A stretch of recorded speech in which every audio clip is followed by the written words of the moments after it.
यतिराजाय विवेकानन्दसूरये सच्चित्सुखस्वरूपाय स्वामिने तापहारिणे परतत्त्वे सदा लीनो रामकृष्णय समागया यो धर्मस्थापनरतो वीरेशं तं नमाम्यहम्। आज विश्व बंधुत्व दिवस के रूप में विवेकानंद केंद्र कन्याकुमारी का जो शाखा केंद्र नीडम में हम लोग एकत्रित हुए हैं।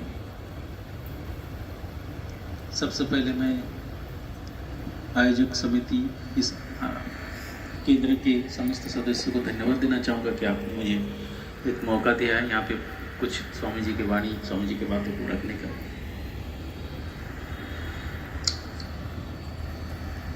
शिकागो धर्म महासभा जो 1893 में शिकागो शहर में हुआ था ना, इसकी तैयारी 1-2 साल पहले हुई नहीं थी। इसकी तैयारी करीब 57 साल पहले हुई। 1836 में जब ये मैकॉले की बातें बता रहे थे कि मैकॉले एजुकेशन जो पद्धति है उसी में हम लोग अब आज तक उसी परंपरा को फॉलो करते आ रहे हैं। और ये एक ऐसी शिक्षा पद्धति है जो हमारी रीढ़ की हड्डी को तोड़ने की कोशिश की जाती है। और यही बात हुई थी 1836 में जब लॉर्ड मैकॉले ने एक लेटर में लिखा था कि भारत को अगर गुलामी के जंजीरों में जकड़ के रखना है तो इनके धर्म को नीचा दिखाना होगा, क्योंकि जब तक भारतीयों का धर्म मजबूत है तब तक इनको गुलाम बना के रखना नहीं रख सकते। ये पत्र में लिखा गया था। हमें ऐसी काम करना होगा जिससे ये लोग सोचे कि इनका धर्म जो है नीचा है। क्राइस्ट धर्म जो ख्रिस्ट धर्म है वो सबसे ऊंचा है, ये दिखाने के लिए हमको इनके धर्म को नीचा दिखाना जरूरी है। और उस समय उस जमाने में जो यंग जनरेशन थे उनको वो कन्वर्शन कर रहे थे। उनको बताया जा रहा था कि तुम्हारे जो देवी देवता है, जो मंदिर में पूजा होती है, जो ये सब डॉल पूजा कर रहे हैं, पुतली का पूजा बोलते हैं, इसमें कोई भगवान है नहीं। तुम्हारे शास्त्रों में जो लिखा है वो क्या तुमने कभी देखा है? ये सब ऐसे ही है, फालतू है। क्रिश्चियन धर्म को अपनाओ तो हमारे जैसे देखो ऐशो आराम में रहोगे, बहुत पैसा होगा और हमारे तरह रहोगे। तो कई युवक उस जमाने में कन्वर्ट होके क्रिश्चियन धर्म अपनाने लगे। उन्होंने देखा कि इनकी सोसाइटी, इनका रहन सहन वो आकर्षित करने लगे इनको। आज भी आकर्षित करते हैं। आज भी हमारे देश का युवक लोग जो है विदेशी रहन सहन को अपनाने की कोशिश करते हैं। कई बुद्धिजीवी जिसको बोलते हैं हम लोग, जो पढ़े लिखे लोग हैं, वो लोग भी इस चीज को अपनाने की कोशिश करते हैं, विदेशी सभ्यताओं को अपनाने की कोशिश करते हैं। बल्कि हमारे जो सनातन संस्कृति है, हमारे जो शिक्षा पद्धति है, हमारे जो गुरुकुल पद्धति थी, उस चीज को इग्नोर करते हुए, उसको नहीं समझते हुए विदेशी पद्धति को अपनाकर अपने बच्चों को विदेश भेज देते हैं। आज भी कई हजारों बच्चे होंगे जो विदेश में काम कर रहे हैं, जो भारत माता के सपूत है, लेकिन विदेश में अच्छा काम करे, ठीक है, लेकिन उनके रहन सहन को अपना रहे हैं। ये बात हुई थी 1836 में, जिस समय भगवान श्री राम कृष्ण का अवतीर्ण होना और ये लॉर्ड मैकॉले का लेटर, ये एक ही कोइंसिडेंस भी है। और ऐसा देखा जाए कि जब जब धर्म की ग्लानि होती है, जो गीता में भगवान ने कहा है, यदा यदा ही धर्मस्य ग्लानिर्भवति भारत अभ्युत्थानम् अधर्मस्य तदात्मानं सृजाम्यहम्। जब जब धर्म की ग्लानि हुई है तब तब मैं अपने आप को सृजन करता हूँ। क्यों? परित्राणाय साधूनाम, जो साधु लोग हैं, जो सज्जन व्यक्ति है, उनके परित्राण के लिए, उनको रक्षा करने के लिए। विनाशाय च दुष्कृतम, जो लोग दुष्कृति है, जो हमारे धर्म, हमारे संस्कृति को नष्ट करना चाहते हैं, उनके विनाश के लिए मैं अवतीर्ण होता हूँ। धर्म संस्थापनार्थाय संभवामि युगे युगे, मैं आता रहता हूँ। और उस समय अवतीर्ण हुए भगवान, और ऐसे एक व्यक्ति के रूप में अवतीर्ण हुए जो निरक्षर थे। श्री रामकृष्ण देव स्वामी विवेकानंद के गुरुदेव निरक्षर थे, जो पढ़ना लिखना नहीं जानते थे, अपना सिर्फ नाम लिख सकते थे, लेकिन शास्त्र पढ़ना उनके बस की बात नहीं थी।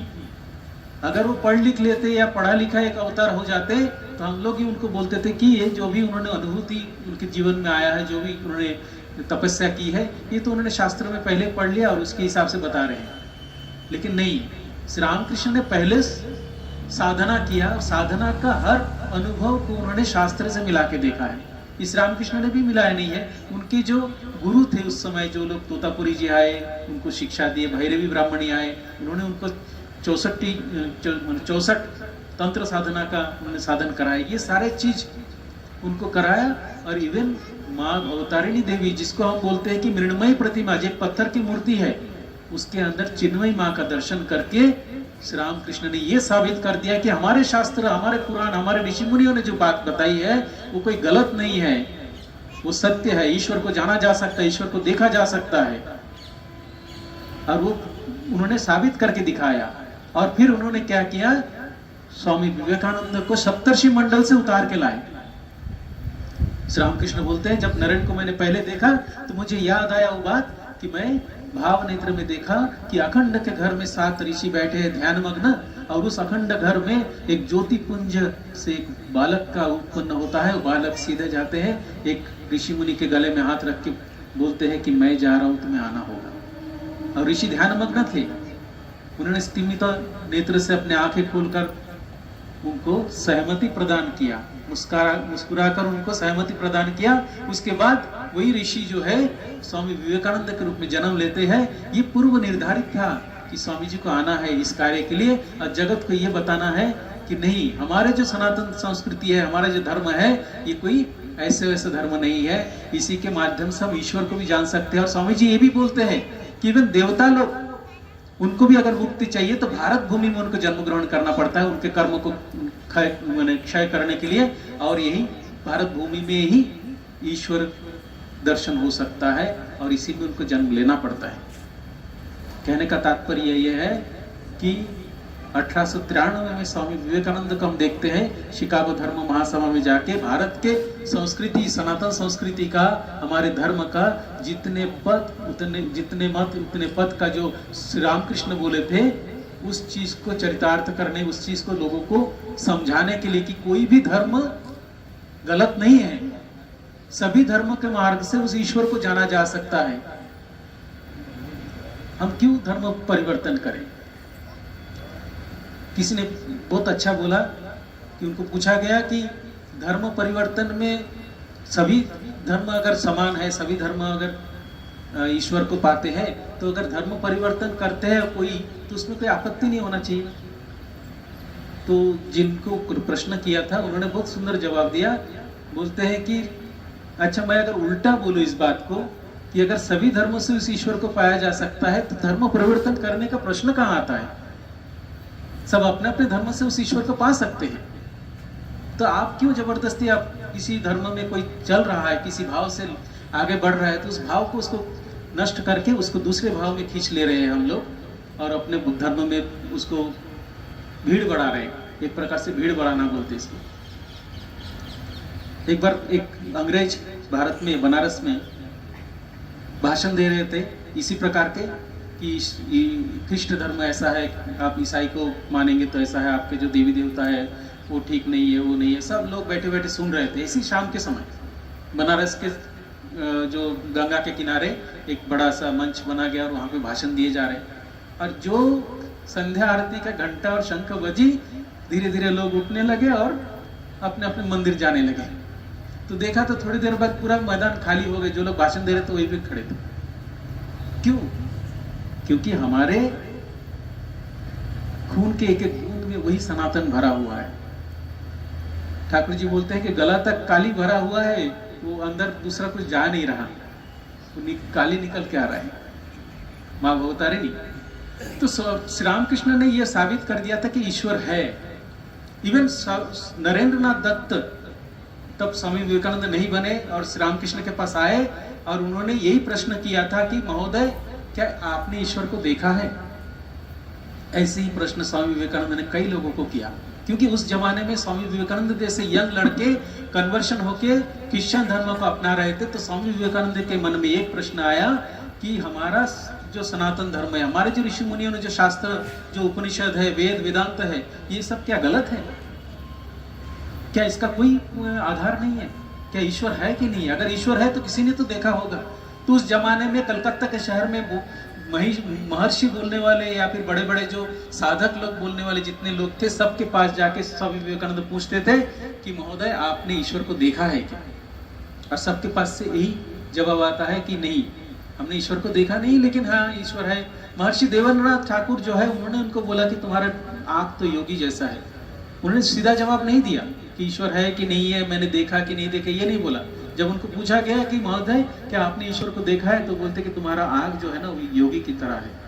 तो स्वामी विवेकानंद को अच्छा नहीं लगा, वो वापस चले गए, उनके मन टूटने लगा था। एक दिन प्रोफेसर हेस्टी क्लास में एक वर्ड्सवर्थ का जो कविता पोएम पढ़ा रहे थे, उस समय स्वामी जी को उन्होंने समझाया क्लास में कि इस प्रकार से मन को जो ट्रांस में चले जाते हैं, मन एकाग्र हो जाता है, समाधि होती है, वो कविता में वर्ड्सवर्थ के कविता में बताया गया था। तो उन्होंने समझाने के प्रयास किया और फिर बाद में बोले देखो इससे ज़्यादा मैं तो समझा नहीं सकता, इसका अगर प्रैक्टिकल तुम कुछ देखना चाहते हो तो दक्षिणेश्वर में श्री रामकृष्ण नाम के एक पुजारी है जो वहाँ पे रहते हैं, उनको ये समाधि होते मैंने देखा है। ये अंग्रेज प्रोफेसर ने क्लास में बताया और स्वामी विवेकानंद वहीं से सुन के वो चले गए थे श्री रामकृष्ण से मिलने पहली बार। और जाके जब पूछते हैं कि महोदय आपने ईश्वर को देखा है, तो पहली बार किसी व्यक्ति ने उनको बोला है कि हाँ मैंने देखा है, तुझे जैसा देख रहा हूं उससे भी अधिक स्पष्ट रूप से मैंने देखा है और तुझे भी दिखा सकता हूं अगर तू मेरे कहने पर चलेगा। कि पहली बार स्वामी जी को किसी ने एक सकारात्मक रूप से जवाब मिला। और फिर भी स्वामी जी ने अपने गुरु को ऐसे ही सीधे डायरेक्टली ग्रहण नहीं किए, उन्होंने जांच परख करके उनको ग्रहण किया, कई प्रकार से जांच किया। श्री रामकृष्ण देव टाका माटी टाका करके पैसे को त्याग दिया था, उस कॉइन को छू नहीं सकते थे, उन्होंने त्याग सर्वस्व त्याग दिया था। तो उसमें आखिर में लक्ष्मी जी बोला जाता है, महालक्ष्मी को उन्होंने प्रार्थना की थी कि माँ मेरा खाना बंद कर देना, और उन्होंने ये कॉइन भी त्याग दिया था। और हाथ में कॉइन लेके एक हाथ में मिट्टी लेके, दोनों मिट्टी और जो पैसा है समान रूप से उसको तुलना करके उन्होंने गंगा में विसर्जन दे दिया। और उसके बाद से उन्होंने कभी कॉइन को टच नहीं कर पाया, नहीं कर सकते थे क्योंकि उनको दर्द होता था, मैंने जब भी उनके शरीर में कभी कॉइन का टच होता था उनको बहुत कष्ट होता था। तो एक बार स्वामी विवेकानंद आए दक्षिणेश्वर में, आके देखे तो ठाकुर जी कमरे में नहीं है। तो पूछा कहाँ है, तो बोले कि वो तो कलकत्ता गए हैं किसी भक्त के यहाँ पे। तो स्वामी जी ने आज एक सोचा कि आज एक परीक्षा लिया जाए, उनको तो पता नहीं कलकत्ता से आएंगे तब उनको क्या पता रहेगा कि मैं यहाँ पे क्या कर रहा हूँ। तो उन्होंने एक कॉइन उनके बेड के नीचे रख दिया, उनके चादर जो था उसके नीचे रख दिया और चुपचाप कमरे में बैठे रहे। जब ठाकुर जी वापस आए कलकत्ता से, आके सीधे अपने कमरे में गए और अपने बेड पे बैठ गए। और बैठते ही उनको दर्द होने लगा, उन्होंने चिल्लाने लगी कि अरे बाप रे मेरा शरीर जलने लगा, देखो देखो कुछ तो है यहाँ पे। तो जो सेवक थे साथ में, उन्होंने चादर को ऐसे खींचा तो चादर से ठंग से कॉइन गिरा बीच इसमें कमरे में, और उसका आवाज आया तो देखा कॉइन है। तो ठाकुर जी ने देखा, वो चारों तरफ तो देखा, नरेंद्रनाथ उस समय दरवाजे के किनारे खड़े हैं। और स्वामी जी ने ये देख लिया कि ठाकुर जी को तो पता नहीं था, फिर भी उनको कष्ट हुआ, तो इसका मतलब ये गलत नहीं है। और स्वामी जी मुंह छुपा के वहां से चले गए। फिर बाद में ठाकुर जी ने उनको बुला के बोला कि तूने सही किया, गुरु को जांच परख लेना चाहिए, साधु को दिन में देखो रात में देखो उसके बाद विश्वास करना, ये श्री रामकृष्ण ने बोला उनको। उसके बाद फिर नरेंद्रनाथ को स्वामी जी ने, ठाकुर जी ने उनको बहुत सारे उपदेश दिए, उनको तैयार कर रहे थे माँ के काम के लिए। अब माँ के काम क्या करना है स्वामी जी को पता नहीं। आखिरी जब शरीर छोड़ने से पहले स्वामी जी को ठाकुर जी बोले तुझे माँ का कार्य करना है। तो स्वामी जी बोले मैं नहीं कर सकता, मैं क्या काम करूंगा माँ का। बोले तू नहीं करेगा तो तेरा हड्डी करेगा। तो इस प्रकार से उन्होंने उसको बताया। और उसके बाद जो भी ठाकुर जी ने उनको शक्ति प्रदान किया, उसके बाद चले गए और उनको बताए थे कि जितने भी गुरु भाई है उनको एक जगह पे रखना, ये तेरा काम है। और स्वामी जी ने ठाकुर जी के शरीर जाने के बाद वरानगर में एक मठ की स्थापना की और वहाँ पे सब गुरु भाइयों को एकत्रित करके रहे। लेकिन मन में एक उत्कंठा ऐसी थी कि मुझे करना क्या है, माँ का काम करना, मैंने क्या करना है मुझे पता नहीं। तो निकल पड़े अकेले ही, सभी गुरु भाइयों को बोल दिया कि मेरे साथ में कोई नहीं आना, मुझे अकेला रहने दो, मुझे अकेले चलने दो, मुझे भारत को समझना है, देखना है, मुझे क्या करना है, ये इस बात को समझने की कोशिश करनी है। और वो भारत भ्रमण करते रहे, कई राजा महाराजाओं से भी मिले, कई राज्य से गए, कई गरीब लोगों को देखे, पूरे भारत की दुर्दशा को देखा उन्होंने। और भारत के उत्थान के लिए एकमात्र उपाय था कि इन भारतवासियों के मुंह में कुछ खाना देना है। कई गरीब लोग हैं जो खा नहीं पाते, 2 वक्त की रोटी उनको नसीब नहीं होता है, उनके लिए कुछ व्यवस्था करनी है। और वो ऐसे करते करते वो चले गए कन्याकुमारी तक, और उस कन्याकुमारी शिला पर जाके बैठे। जो लोग कन्याकुमारी गए होंगे उनको पता है कि कितना कठिन है जो किनार से उस शिलालेख तक जाने का। अगर कोई नाव से भी जाए तो डर लगता है कि कहीं नाव डूब ना जाए, क्योंकि इतना तरंग है। और उस शिलाखंड के ऊपर स्वामी जी तैर कर चले गए। उनके अंदर कितना उत्कंठा, कितना आवेग था उस समय, जो उस बात का उनको ध्यान नहीं था कि मेरा शरीर इसमें, इस पानी में अगर मेरा मृत्यु हो सकता है, लेकिन उस बात का कोई परवाह नहीं थी उनको। कहीं एकांत में बैठ के उनको माँ से ये पूछना था कि मुझे करना क्या है। और वो इस शिलाखंड पे जाके बैठे जहाँ पे आज कन्याकुमारी विवेकानंद केंद्र स्थापित है। उस शिलाखंड पे 3 रात 3 दिन बैठे और भारत माता के लिए ध्यान किया। और भारत माता ने, जो भगवती इस भारत भूमि को जो रक्षा कर रही है, हमारे भारत माता, उन्होंने उनको दर्शन दे के हो या उनके ध्यान में आके उनको ये बता दिया कि उसे क्या करना है। और उन्होंने ये भी देखा भाव नेत्र में कि ठाकुर जी उस समुद्र से चले जा रहे हैं और उसको इशारा करे तू मेरे पीछे आ। उनके जो शिष्य प्रशिष्य मंडल थे उस समय, मद्रास के भक्त लोग, वो लोग चाह रहे थे कि शिकागो में एक धर्म महासभा हो रही, उसमें स्वामी जी जाए और हमारे भारत का प्रतिनिधित्व करें। लेकिन स्वामी जी बोल रहे थे मुझे कोई आदेश ना मिलने से मैं कैसे जाऊं। जब उन्होंने देखा ठाकुर जी उनको पुकार रहे समुद्र के ऊपर से जाने के लिए, तो उसको भी उन्होंने कंफर्म करने के लिए एक पत्र लिखा माँ शारदा देवी के नाम पे कि माँ मुझे ठाकुर जी ने ऐसे दर्शन दिए हैं, वो बुला रहे हैं मुझे, पुकार रहे हैं मुझे विदेश जाने के लिए, और भक्त लोग भी चाह रहे हैं कि मैं जाऊं कि नहीं, आप क्या बोलते हैं, आपका अनुमति पाऊंगा तभी मैं जाऊंगा। और माँ ने उत्तर सदुत्तर दिए कि हाँ बेटा, तुम्हारे लिए ये धर्म महासभा जो हो रहा है तुमको वहां पे जाना चाहिए, ठाकुर जी का जो भी तुमने देखा है वो सही है और तुम जाओ। माँ के आदेश से स्वामी जी ने यहाँ से प्रस्थान किए। वो भी एक घटना है कि वहां से मद्रास के भक्त लोगों ने कुछ पैसे इकट्ठा किए, स्वामी जी के लिए एक टिकट भी किए जहाज का। इतने में खेतड़ी के राजा जो अजीत सिंह थे, उनका पुत्र, घर में पुत्र जन्म ग्रहण किया, तो पुत्र के मुख गुरुदेव को, उनके गुरु थे स्वामी जी, तो उनको दिखाने के लिए उनको जबरदस्ती एक प्रकार से वहां से मद्रास से उनको खेतरी में लाए, और खेतरी से उनको वो ड्रेस दिया, साफा दिया, सब कुछ देके स्वामी जी को बम्बई से फिर टिकट कराया। वो वाला टिकट कैंसिल करा के बम्बई से फिर फर्स्ट क्लास का टिकट करा दिया था राजा जी, खेतरी के राजा ने। और फिर यहाँ से बम्बई से 31 मई को यहाँ से रवाना हुए स्वामी जी। और वहां पे जाने के बाद उनको तो कुछ नहीं पता, क्योंकि यहाँ से हम लोग इतने सरल हैं, हमारे भारतीय, ये सब हम लोग इतना ध्यान भी नहीं रखते कि हमको आगे वहां पे जाना है तो करना क्या है। हमको एक पत्र चाहिए, वहां पे परिचय पत्र होने से तभी हम धर्म महासभा में भाग ले पाएंगे, ये सब कुछ नहीं पता था। और स्वामी जी वहां पे जाके घूम रहे थे कि क्या करना है। एक रात तो ऐसे ही बिताए कि रेलवे स्टेशन में, और वहां पे ठंड इतना है, वो भी पता नहीं था कि कितना ठंड है वहां पे, और इतना कांप रहे थे, तबीयत खराब हो गई। ऐसे कई रात उनका ऐसा कटा है वहां पे जो बहुत कष्टदायक था। और फिर बाद में एक दिन वो एक घर के सामने ऐसे बैठ गए, तो उस घर से एक महिला आई और उन्होंने उनको उठाया, उनको लेके गए, अपने घर में पना दिया। उसके बाद उन्होंने जो प्रोफेसर राइट जो थे उनसे बात कराया, और जिन्होंने बाद में स्वामी जी को परिचय पत्र बना दिया। और फिर स्वामी जी शिकागो महासभा में, शॉर्ट में कब बता रहा हूँ इसको, और शिकागो धर्म महासभा में वक्तृता दिया। 11 सितंबर का दिन पहला अधिवेशन था, जिसमें स्वामी जी का हर बार जब नाम पुकारा जाता था, स्वामी जी ने इशारा करके बोला अभी नहीं, थोड़ा बाद में, मैं बाद में बोलूंगा। तो साहस नहीं कर पा रहे थे कि मैं बोल पाऊंगा, क्या बोलूंगा, इतने बड़ा सभा है, 7000 लोग जहाँ पे बैठे हैं, उसके सामने स्वामी जी पहली बार कहीं मंच पर बोल रहे थे। और फिर आखिरी में ऐसे समय आया जिस समय और अवॉइड नहीं किया जा सकता, तो उठ खड़े हुए और माता सरस्वती को ध्यान करके शुरुआत की। हम भी बोलते हैं भाई और बहनों और भाइयों, जो भी है, सिस्टर्स एंड ब्रदर्स और अमेरिका, जो वर्ड स्वामी जी ने लिया था संबोधन करते हुए अमेरिकन वासियों को, वैसे बातें तो हम भी कई लोग बोलते रहते हैं, हमारे भारत में भी आज भी बोलते हैं, पहले भी बोलते थे। लेकिन वो 7,000 लोग जब एक बार सिर्फ sisters and brothers of America बोलने के बाद स्वामी जी के लिए उठ खड़े होकर 2 मिनट तक ताली बजाते रहा, उस 2 शब्दों में ऐसा क्या बता दिया स्वामी जी जो उनको इतना अच्छा लग गया? और कुछ नहीं, उसमें स्वामी जी का था एक अपनापन।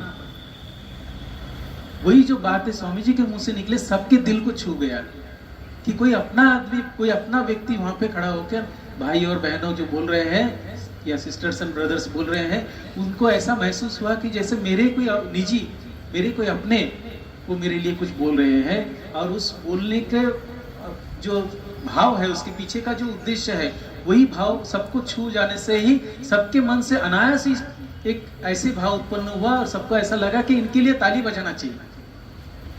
उसके पहले कई लोगों ने भाषण दिया है, लेकिन किसी के लिए उठ खड़े होकर ऐसे ताली किसी ने नहीं बजाया। और स्वामी विवेकानंद के लिए उस समय बजाया। और स्वामी विवेकानंद ने पहला भाषण में यही बोला है कि मैं जिस सनातन धर्म से, जिस ऋषि मुनियों के इससे मैं आया हूँ, मैं उनके तरफ से ये आयोजन मंडली को धन्यवाद देना चाहूँगा कि जिन्होंने ये धर्म महासभा का आयोजन किया है। और फिर बाद में हम सबको पता है हिस्ट्री, उसके बाद लगातार स्वामी जी 12 अलग अलग भाषण दिए। 11 सितंबर से लेकर 27 सितंबर तक 12 भाषण दिए। उसमें मेन उनका टॉपिक था हिंदू धर्म, जो उन्होंने बाद में दिया था 17 तारीख को। और इस बीच में उन्होंने कई भाषण दिया। और वहाँ पे एक मजे की बात यह है कि जब प्रोग्राम चल रहा होता कि इतने हजारों लोग बैठे हैं कि एक के बाद एक दूसरे संप्रदाय के लोग, दूसरे पद के लोग जो भी है, बौद्धिस्ट है और अलग अलग संप्रदाय के, वो लोग अपना अपना भाषण रखते हैं हर दिन। तो जब लोग उठ के जाने लगते थे, बोर लग जा रहा है, कुछ अच्छा नहीं लग रहा है, तो लोग उठने लगे। तो लोग वो जो वहाँ के आयोजन समिति वो एक बार मंच पे से एक बार अनाउंस कर देते हैं कि लास्ट में, आखिरी में स्वामी विवेकानंद द्वारा कुछ बातें यहाँ पे रखी जाएगी, आप लोग शांत बैठिए। ऐसा करके जब स्वामी विवेकानंद का नाम लिया जाता था तो लोग फिर से बैठ जाते थे घंटों तक दूसरे को सुनने के लिए। और ऐसे करके लोगों को रोका जाता था। द हेरल्ड करके जो एक न्यूज़पेपर है, उसमें यही स्पष्ट रूप से लिखा है, उस जमाने का न्यूज़पेपर कटिंग आज भी उपलब्ध है, नेट पे भी आपको मिल जाएगा। उसमें लिखा है कि स्वामी विवेकानंद को यूज किया जाता था लोगों को रोकने के लिए, ये क्लियर लिखा है। लेकिन स्वामी जी को बहुत लोकप्रियता मिली वहाँ पे। और भारत की जो सनातन संस्कृति है और जिस चीज को स्वामी जी विदेशों में और समस्त जगत में फैलाना चाह रहे थे, शिव भाव से जीव सेवा जो है, स्वामी विवेकानंद का एक बार श्री रामकृष्ण बैठे बैठे भक्त मंडली के बीच में बोले थे, वैष्णव के बारे में बता रहे थे, वैष्णव संप्रदाय के कार्य के बारे में बता रहे थे। और बताते बताते बोले कि वैष्णव सेवा और जीवे दया, जीव पर दया करना, वैष्णव सेवा करना। ऐसे बोलते बोलते ठाकुर जी समाधिस्थ हो रहे थे भाव में।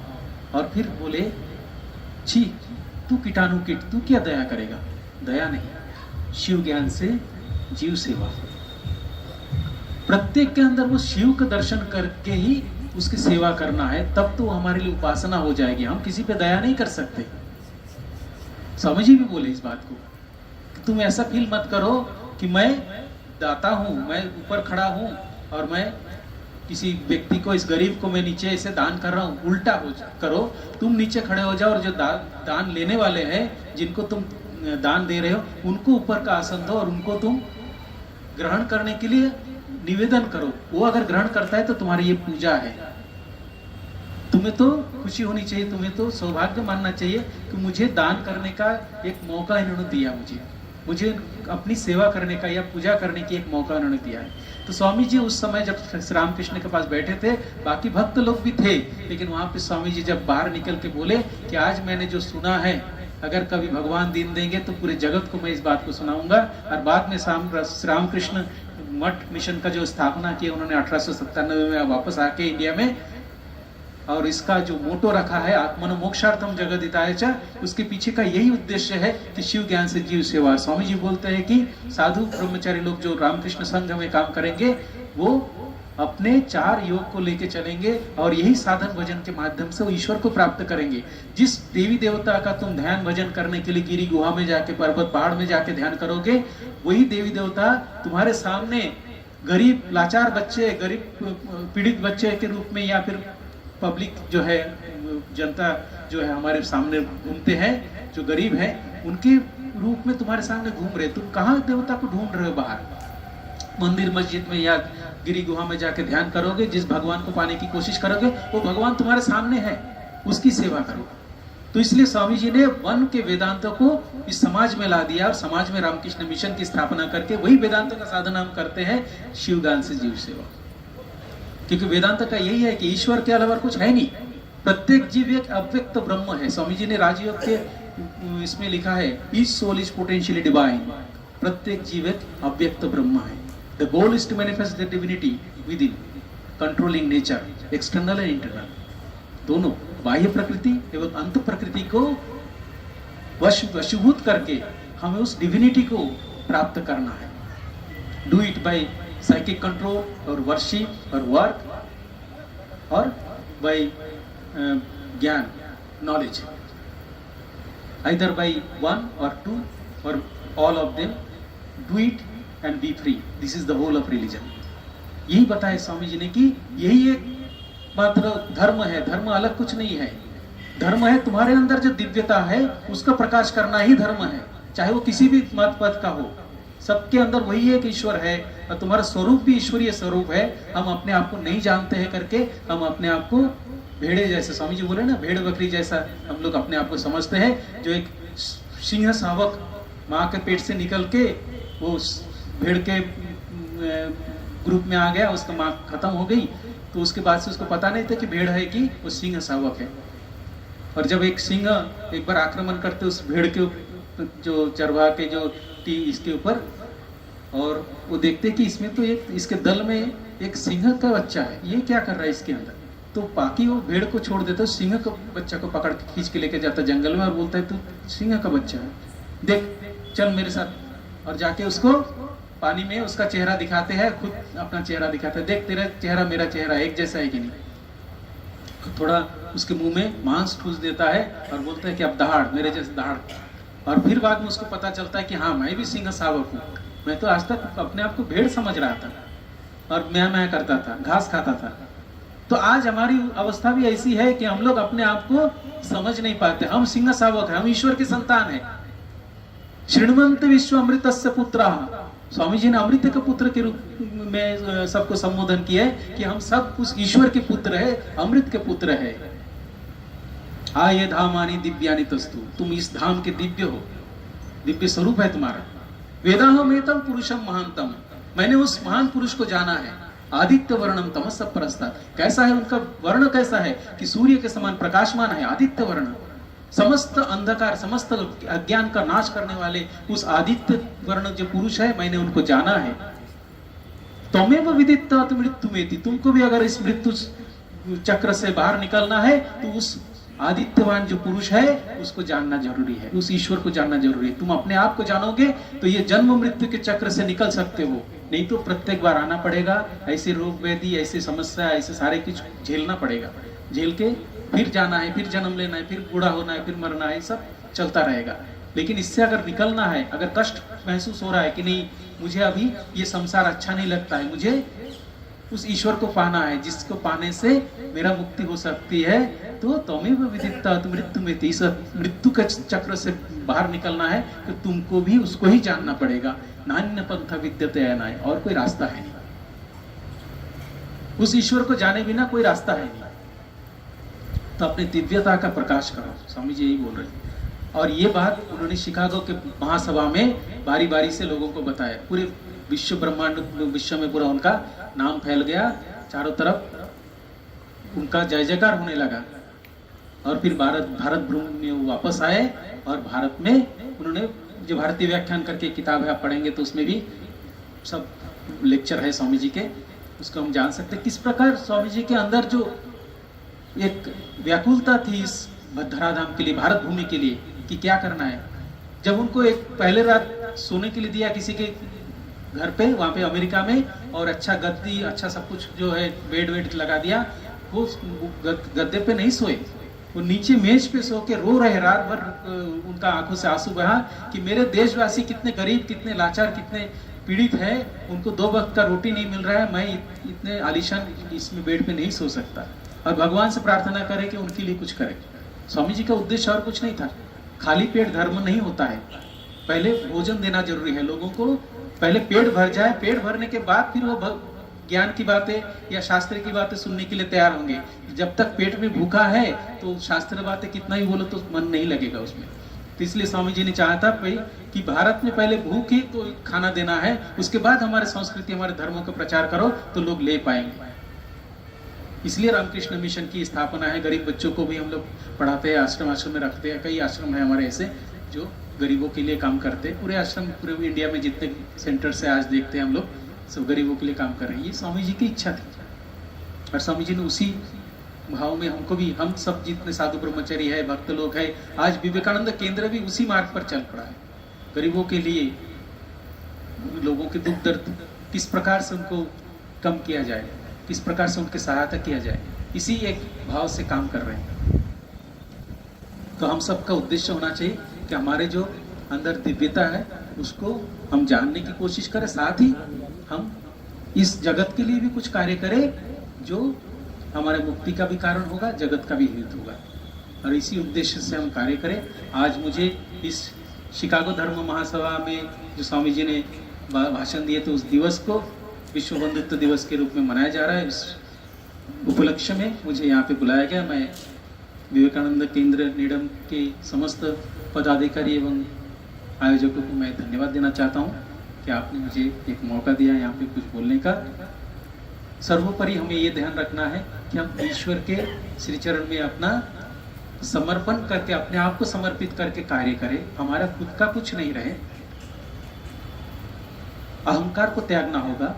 ऊंची जमीन पर पानी नहीं टिकती है, नीची जमीन में पानी टिकते हैं। पहाड़ी के ऊंची चोटी पे पानी नहीं टिकते है, वो नीचे आके ही पानी टिकते हैं। पानी टिकने का अर्थ ये है कि ऊंची जमीन का जो प्रतीक है वो अहंकार का प्रतीक है। हमको झुकना होगा। जितना नीचा खुद को करेंगे उतना ही आशीर्वाद, उतना ही लोगों का मंगल कामनाएं, शुभकामनाएं जो हमको प्राप्त होगी। हम उस हिसाब से कार्य करें, लोगों के लिए करें, अपने आप को दूसरों के लिए न्यौछावर कर दें, तब तो जीवन का एक सार्थकता है। अंतिम दिन में ये फील होगा कि मैंने जीवन में कुछ किया है।